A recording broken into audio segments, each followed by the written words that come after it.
જલારામ બાપાને આગળ રખ જાય લખાવે આપણે બધા બાપાના છોકરાઓ બાપા તો બધાને ઘોડે લઈએ અને ખંભા કરી બધા ઉપર બધા તાથા ઉપર રાખી રાખી આપણને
નો મળવાનું હોય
પછી કોરોના હોય તો ભલે ધરતીકંપ હોય તો ભલે વાવાઝોડા હોય તો ભલે દોડી દોડીને બધા જાય છે તો કોઈને થાક નહીં લાગતો હોય બાપલીઓ પ્રેરણા કરે છે અને એની પ્રેરણાથી આપણા જલારામ ધામના દરેક ભક્તોને હું ધન્યવાદ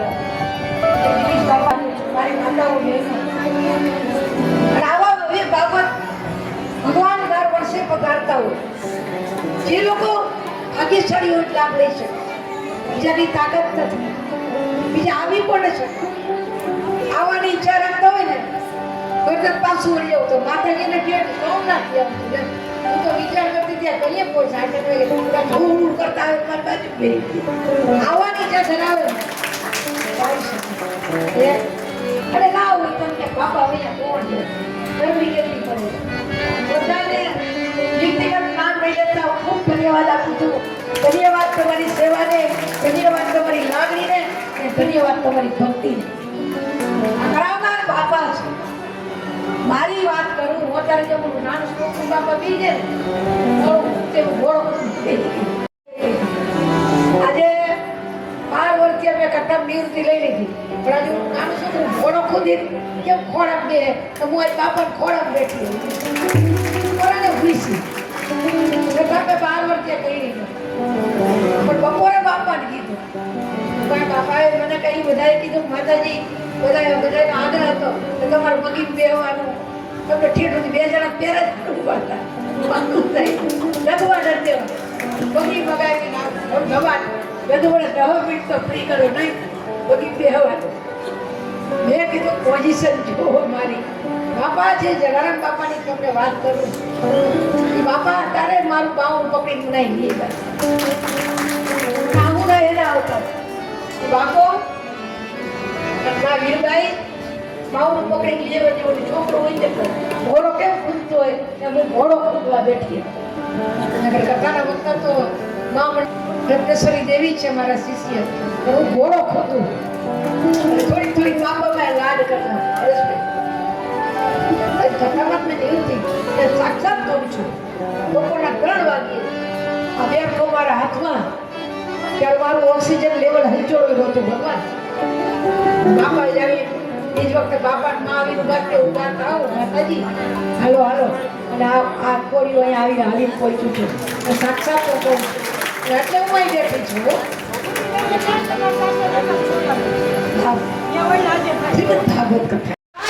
પ્રગટ થયેલું આ કોઈ પુસ્તક નથી, આ કોઈ ચોપડી નથી, આ કોઈ કાવ્ય નથી, આ કોઈ શ્લોક નથી. ફરી ફરી વખત કદાચ નામ લઉં પોથીજીના મુખ્ય યજમાન આપણા નિર્મિશભાઈ કક્કડ અમારા દિનેશ કાકા તમે સ્ટેજ ઉપર આવો.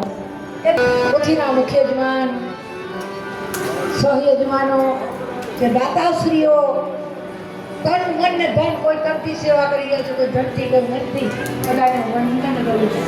અને તમારા બધામાં જલારામ બાપા બેઠા છે ને એને ચરણમાં વંદન કરું છું.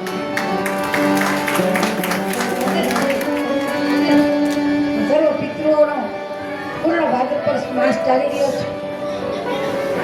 તો ભાગવતજીનું પ્રાગટ્ય કે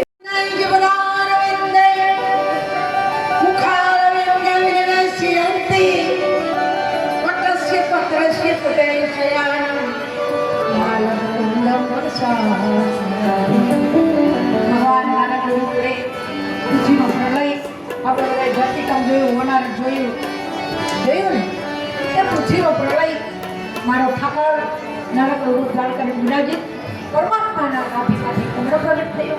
કમળમાંથી 4 મોઢાવાળા બ્રહ્માજી પ્રગટ થયા.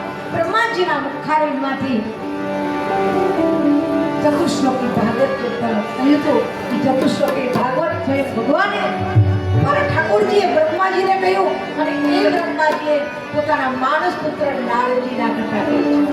ચતુશ્લોકી ભાગવત નારદજીની કથા પૂરી કેટલાક લઈશ હમણાં જ બેનને હું માઇક આપી દઉં છું. આ તો કાલાવાલા મારે કરવા નથી આ બાપાના ખોળે મને મારું જે પ્રમાણ કહેવાય ચતુશ્લોકી ભાગવત સ્વયં ઠાકોરજીએ બ્રહ્માજીને કહ્યું. બ્રહ્માજીએ એ માનસ પુત્ર નારદજીને નારદ કોણ છે? કથા શું કરાવી શકે, સત્સંગ શું કરાવી શકે? આગલા જન્મના દાસીના પુત્ર નારદ એના માતા બીજાના ઘરે કામ કરતા હતા. સંતોની સેવા કરી સત્સંગનો લાભ મળ્યો. સંતની વાણી સાંભળી અને આગલા જન્મના દાસીના પુત્ર નારદ બીજા જન્મમાં બ્રહ્મર્ષિ નારદ. આ છે સત્સંગનો પ્રકાર. તમે જોઈ લો આપણા બે છોકરા મુકેશ ને દિલીપ એના મમ્મી આપણે અહીંયા સેવા કરતા અને 2 છોકરાઓને સંસ્કાર મળ્યા સત્સંગ છે અને સત્સંગ પ્રભાવી. તો ભાગવતજીનો ખૂબ મહિમા છે. નારદજી એમ પણ કહેતા હોય કે યુવાન માતાઓ અને વૃદ્ધ દીકરા હોય કોણ? એ કહે છે મેં કૌતુક જોયું. એ કોણ છે? તો કે સાંભળો, જ્ઞાન અને ભક્તિ માતા છે, યુવાન છે, જ્ઞાન અને વૈરાગ્ય બને વૃદ્ધ થયા છે તો ધીમે ધીમે જ્ઞાન વૈરાગ્ય મારામાં ઘટી ગયા છે. ભક્તિનો ડોળ કરીએ, ઢીલા ટપકા કરીએ, જ્ઞાન વૈરાગ્ય રહ્યા નથી. જ્ઞાન વૈરાગ્યની પ્રાપ્તિ માટે ભક્તિ જરૂરી અને ભક્તિ હોય તો જ્ઞાન ને વૈરાગ્ય બને હોવું જોઈએ. કદાચ જ્ઞાન વૈરાગ્ય ને પ્રાપ્ત કરવા હોય તો ભક્તિ માતા સ્થિત હોવા જોઈએ. તો જ્ઞાન ને વૈરાગ્ય ભક્તિ વિનાના અનાથ છે અને જ્ઞાન ને વૈરાગ્ય વિનાની ભક્તિ એ વાંજણી છે. પરમાત્માની કૃપાથી ભાગવતજીના શ્લોક દ્વારા ભાગવતજીના દિવ્યતા દ્વારા આજે બંને દીકરાઓ યુવાન થઈ અને વંદન કરે. આજે ભાગવત ભગવાનનો મહિમા બોલીએ ભાગવત ભગવાન. એ સારી ભાગવત ભગવાન છે. એમ કે રામને ચોપાઈ ગઈ રામાયણ. સુનું જાનકી સો સુત બને ભાગી, જો માતું પિતું વચન અંજોલા. આ પિતૃ મહિનો ચાલે છે. આજે જે માતા પિતા પાલન કરે ને એ દીકરાને ધન્યવાદ છે. કેને ધન્યવાદ છે? તમે જેટલી કથા સાંભળશો નહીં ને, વાતો બગાડશો ને, એટલો ટાઈમ તમારો ગયો. માટે કથામાં ધ્યાન રાખો. જેટલી તમે શાંતિ પકડશો તો તમને આનંદ આવશે. તો તમે સમજી લેજો કાઉરનું ધામ છે આજે આપણું. બાપા મારો વિષ્ણુ વાળા જીવન જોડિયાએ બેઠા હોય અને દરિયાલાલ દેવ જે હિન્દુ ધર્મને બચાવવા માટે સ્વયં દરિયા દેવ તેને પ્રગટ થતા હોય એવા રઘુવંશી સમાજ છે. જગતના માટે થઈને જેને બલિદાન આપી દીધા. દશરથ બાપાની જ્યાં ગાથાઓ ગવાતી હોય માં વીરબાઈ, આ દીકરીમાં મને વીરબાઈ પણ દેખાય. હે તમે એ છો બાપ. અને એ પરિવાર રઘુવંશી પરિવારના દરેક આગેવાનો, દરેક સમાજના અગ્રગણ્યો, નાના નાના દીકરાઓ, સ્વયંસેવકો, હું તમને બધાને ધન્યવાદ આપું કે આવું બધું કાર્ય તમારે હવે તો એસી હોય. હે હરિહરની આગળ ને ભજન ને ભોજન અહીંયા લીલા લેર છે. અને એક વાણી કહી મારી વાણીની વિરામ હમણાં બેનને જીવતા જાગતા જે ડોહળિયા છે, જીવતા જાગતા આવા ડુંગરા હાથવાળા એને એક વખત રાજી કરી દેજો. મારા પિતૃ રાજી થઈ જાય. કદાચ મારા ઘોડિયાને દૂધ ચડાવો, રુદ્રાભિષેક કરાવો સારી વાત, પણ તમારા ઘરની અંદર બેઠેલા કોઈ દર્દી હોય, કોઈ બાજુમાં કોઈ દુઃખ દર્દી હોય એને દૂધ પાઈ દેજો, દવા લઈ દેજો. મારો ઘોડિયો રાજી થઈ જશે.